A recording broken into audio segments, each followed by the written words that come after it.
നമസ്കാരം. സാധാരണക്കാർ ഏറ്റവും കൂടുതൽ ആശ്രയിക്കുന്ന ഒരു യാത്രാ സംവിധാനമാണ് ഓട്ടോറിക്ഷ. ഈ ഓട്ടോറിക്ഷക്കാർ പലപ്പോഴും അമിതമായി ചാർജ് ഈടാക്കുന്നത് പതിവാണ്. പലപ്പോഴും യാത്രക്കാരോട് മോശമായി പെരുമാറുന്നുണ്ട്.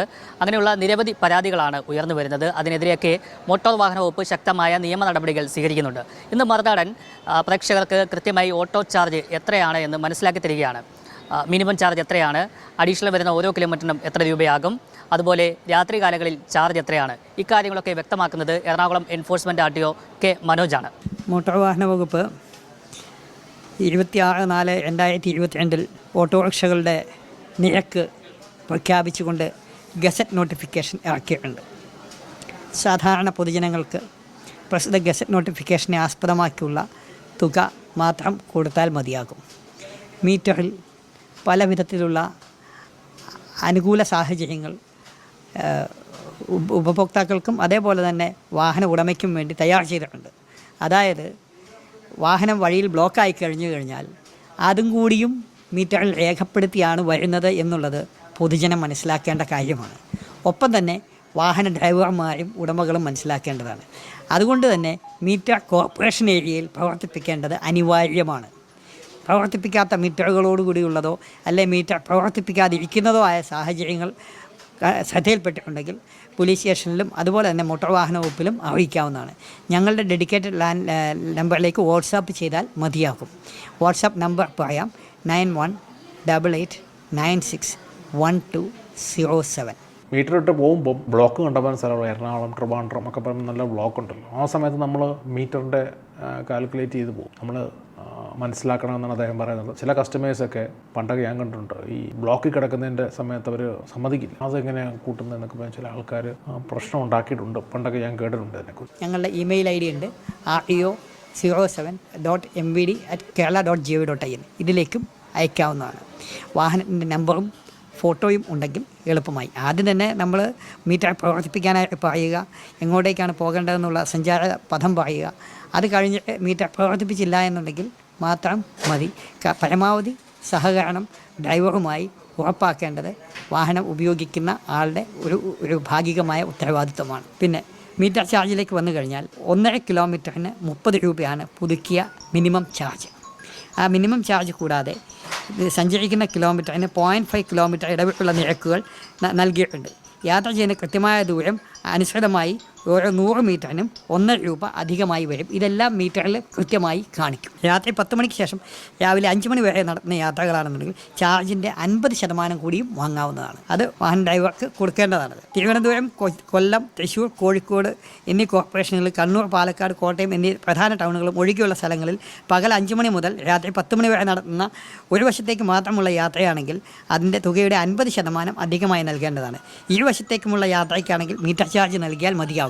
വെയിറ്റിംഗ് ചാർജ് ഓരോ 15 മിനിറ്റിനും അതിൻ്റെ ഭാഗങ്ങൾക്കോ 10 രൂപ നിരക്കിലും ഒരു ദിവസത്തേക്ക് പരമാവധി 250 രൂപയും ആണ്. യാത്രാ സംബന്ധമായ പരാതികൾ അടുത്തുള്ള പോലീസ് സ്റ്റേഷനിലോ മോട്ടോർ വാഹന വകുപ്പിൻ്റെ ഓഫീസിലോ അറിയിക്കാവുന്നതും അതുപോലെ തന്നെ വകുപ്പിൻ്റെ ഓഫീസ് വിലാസം നമ്മുടെ www.mvdkerala.gov.in എന്ന വെബ്സൈറ്റിൽ ലഭ്യമാണ്. പൊതുജനങ്ങൾക്കുണ്ടാകുന്ന പരാതികളിൽ മോട്ടോർ വാഹന വകുപ്പ് സത്വര ശ്രദ്ധയോടുകൂടി നടപടികൾ സ്വീകരിച്ചു വരുന്നുണ്ട്.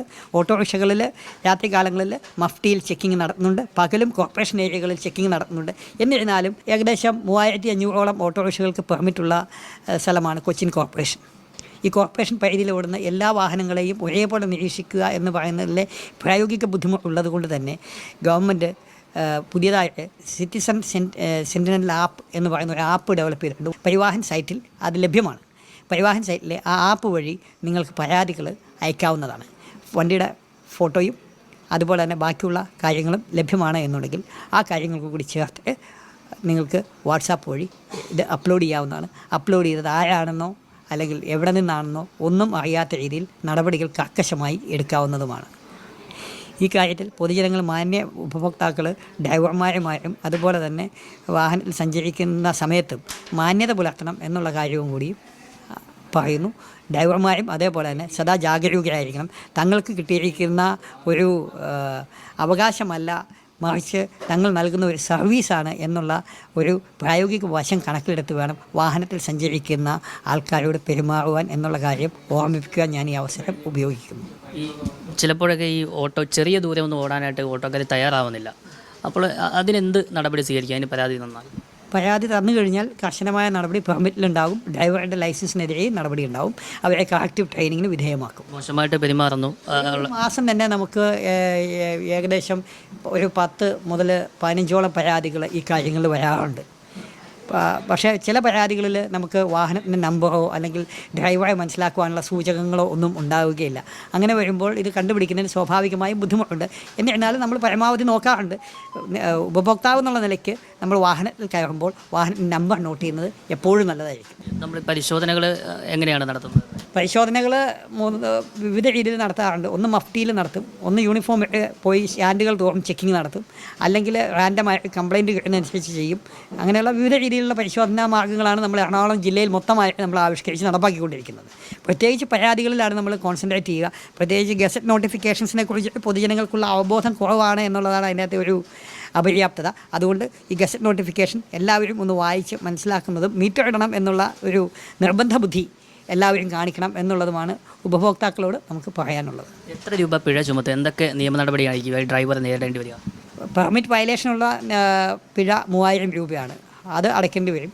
പിന്നെ ഡിസൊബിയൻസിനുള്ള 1000 രൂപയാണ് പിഴ വരിക. പിന്നെ ഡ്രൈവിംഗ് ലൈസൻസ് അയോഗ്യത കൽപ്പിക്കാം, അവരെ കറക്റ്റീവ് ട്രെയിനിങ്ങിന് വിടാം. ഇങ്ങനെ വിവിധങ്ങളായിട്ടുള്ള ഓരോ ഒഫൻസുകളെ ആശ്രയിച്ചായിരിക്കും അതിൻ്റെ പിഴകൾ വരിക.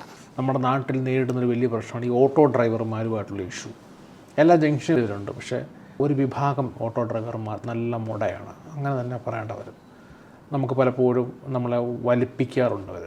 എല്ലാ ഓട്ടോക്കാരും ഇല്ല, ഒരു വിഭാഗം ഓട്ടോക്കാർ എല്ലാ ജില്ലകളിലും ഉണ്ട്. ഈ മീറ്റർ എന്നുള്ള പരിപാടി പലപ്പോഴും കൊണ്ടുവരാറുണ്ട് കേരളത്തിൽ. കൊണ്ടുവരും, പിന്നെ അത് പരാജയപ്പെടുവാണ്. യൂണിയൻ ഇഷ്യൂസാണ്. ഓട്ടോക്കാർക്ക് യൂണിയൻ ഉണ്ടോണ്ട് അവരെപ്പോഴും ഞങ്ങളെ തൊട്ടാ പ്രശ്നമാണ്, ഞങ്ങളും കാക്കി കാണാറില്ല. ഇപ്പോൾ ഈ യൂണിയൻ ഉണ്ടോണ്ട് ഇവരുടെ യൂണിയനുകളുടെ സമരത്തിലോട്ട് പോകും. ഇതിനെയൊക്കെ അതിജീവിച്ചുകൊണ്ട് വേണം സർക്കാരുകൾ മീറ്റർ ഇട്ടുകൊണ്ടുള്ള ഈ മീറ്റർ ഇടാൻ ഉള്ള യാത്രകൾ കണ്ടമാനം തുടങ്ങിയപ്പോഴാണ് ഓൺലൈൻ ടാക്സികൾ വന്നു തുടങ്ങിയത്. മീറ്റർ ഇട്ട് ഓടിക്കാൻ പറഞ്ഞവർക്കെല്ലാം ബുദ്ധിമുട്ട്. ഓട്ടോക്കാർക്കാണെങ്കിലും നമ്മുടെ നാട്ടിലെ ടാക്സിക്കാർക്കൊക്കെ വലിയ ബുദ്ധിമുട്ടുള്ള കാര്യമാണ്. മീറ്റർ ഇടുന്നതിൻ്റെ വലിയ മാരക പാവം പോലെയാണ് നമ്മുടെ ഇവിടെ അടുത്തുള്ള ഒരു വിഭാഗം ഓട്ടോക്കാർ അല്ലെ ടാക്സി ഡ്രൈവേഴ്സൊക്കെ കാണുന്നത്.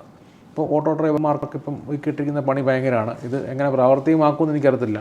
ഫോട്ടോ എടുത്ത് കൊടുക്കുക, അല്ലെന്നുണ്ടെങ്കിൽ ചെറിയ ഓട്ടം വന്നില്ലെങ്കിൽ നമ്മൾ ഫോട്ടോ എടുത്ത് അയച്ചു കൊടുത്തു കഴിഞ്ഞാൽ ആപ്ലിക്കേഷൻ അപ്ലോഡ് ചെയ്ത് കഴിഞ്ഞാൽ നിയമപരമായുള്ള കാര്യങ്ങൾ മുമ്പോട്ട് പോകുമെന്നാണ് ഓഫീസർ പറയുന്നത്. ഇതൊക്കെ നടക്കുമോ ഇല്ലയോ എന്നുള്ളത് കണ്ടറിയേണ്ട വരും. നടത്താനുള്ളൊരു ശ്രമമാണ് ഇപ്പം നടക്കുന്നത്. എംപിയുടെ ഭാഗത്ത് നിന്ന് മാക്സിമം ശ്രമിക്കുന്നു, നമ്മളും സഹകരിക്കും. ഞാൻ പല ഡ്രൈവർമാരോടും സംസാരിക്കുമ്പോൾ അവർ ടാക്സി ഈ പറഞ്ഞ മീറ്റർ ഇട്ട് ഓടാൻ തയ്യാറാണ്. കാരണം ഒരു ഓട്ടവും കിട്ടാതിരിക്കുന്നതിനേക്കാളും ഭേദമല്ലേ. കാരണം ഓൺലൈൻ കാലഘട്ടമാണ്. ഓൺലൈൻ ആപ്ലിക്കേഷൻ വഴി നമുക്ക് ബുക്ക് ചെയ്യാം, ടാക്സികൾ ഓട്ടോകളൊക്കെ ബുക്ക് ചെയ്യാം. ജനം മാറി, കാലഘട്ടം മാറി, ലോകം മാറുന്നതനുസരിച്ച് നമ്മളും ആ മാറ്റത്തിന് തയ്യാറാണ്. ഇത് പഴയ ഓട്ടോക്കാരാണ് കൂടുതലും പ്രശ്നക്കാരാണെന്ന് ഞാൻ മനസ്സിലാക്കുന്നത്. പുതുതലമുറയുള്ളവർ പിന്നെയും റിലാക്സ്ഡ് ആയിട്ട് ഓക്കെ ആയിട്ട് ബിഹേവ് ചെയ്യുന്നുണ്ട്. ജംഗ്ഷനിലൊക്കെ സ്ത്രീകളൊക്കെ ഒറ്റയ്ക്ക് നടന്നു പോകുമ്പോൾ ഈ ഓട്ടോ ഡ്രൈവർമാർ പലർക്കും ഒരു സഹായമാവുന്നുണ്ട്. അതിനകത്ത് ഒരു വിഭാഗം ഓട്ടോ ഡ്രൈവർമാർ ഉടായ്പും കാണിക്കുന്നതാണ്. ഈ ഒരു വിഭാഗം കാരണമാണ് പലപ്പോഴും പല കാര്യങ്ങളും നടക്കാതെ പോകുന്നതും പലയിടത്തും നാശം വിതയ്ക്കുന്നതും ഒക്കെ. എല്ലാ മേഖലയിലും ഒരു വിഭാഗം ജനതയാണ്. ഈ വിഭാഗം ജനത മാറ്റി നിർത്തിയാൽ നല്ല മനുഷ്യർ എല്ലാ മേഖലകളിലും ഉണ്ട്. ഓട്ടോ ഡ്രൈവർമാർ നല്ല രീതിയിൽ പെരുമാറാൻ ശ്രമിക്കുക. ഇപ്പം MVD അങ്ങനെ ഒരു നിലപാടോട്ട് വന്ന് മിനിമം ചാർജ് പല ഓട്ടോക്കാരും കഴുത്തറക്കാറുണ്ട്. കഴുത്തറക്കുന്നത് എനിക്കത് വ്യക്തമാണ്, എൻ്റെ അനുഭവമാണ് ഞാൻ പറഞ്ഞത്. ഈ കാണുന്ന പലർക്കും അനുഭവം കാണും. എല്ലാ ഓട്ടോക്കാരും എല്ലാവരും ഒരു വിഭാഗം ഓട്ടോ ഡ്രൈവർമാരാണ്. എല്ലാ ഓട്ടോക്കാരും മോശമെന്നല്ല. എന്നാൽ മിനിമം ചാർജ് മേടിക്കുന്ന ഒരുപാട് ഓട്ടോ ഡ്രൈവർമാരുണ്ട്. എന്നെ ഇന്ന് പലപ്പോഴും ചേട്ടാ പൈസയില്ല, എനിക്ക് ഇവിടെ 100 അത് മതി എന്ന് വന്ന് എന്നെ കൊണ്ടുപോയി എന്നെ സഹായിച്ചിട്ടുള്ള ഓട്ടോ ഡ്രൈവർ. ആ സ്നേഹം ഇന്നും അവരോടുണ്ട്.